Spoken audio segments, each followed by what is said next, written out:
Здравейте! Получих предизвикателство от някакъв шибан клип, където 14 годишно момче прави 61 лицеви на един път. И се опитвам да го подобря. Сега давам камерата на моят оператор. Искам да броите с мен. Колко лицеви опори ще успея да направя?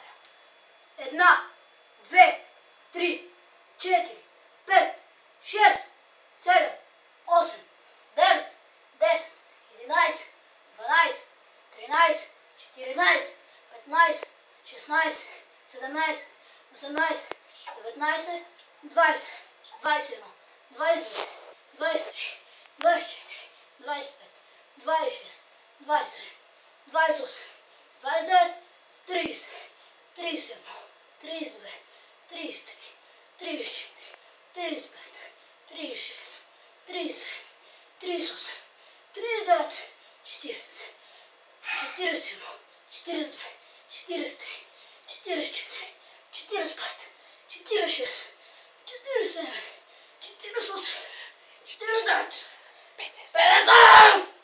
И още 10. 1, 2, 3, 4, 5, 6, 7, 8, 9,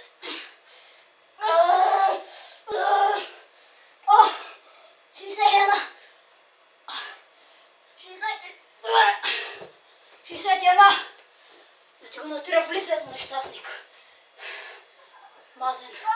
Аз съм само на 11 години. Представете си на 14. Ще го наврях на майка му задника. Да, това беше клипа. На 14 години ще ми направя още един. Да покажа какво ще успея да направя. Ако бях с разкрачени крака, както е по-лесно, можех да направя и поне 100, не знам. Защото с разкрачени крака опората пада повече върху краката. Затова абонирайте се, за да ме видите как се измъчвам още. Също и двамата други участници в профила. Дайте лайк, ако ви е харесало. И натрите носа на Кондер, как там се каза, който твърди, че не мога да ги направя. В лицето ти, нещастник. Това беше от мен. Чао!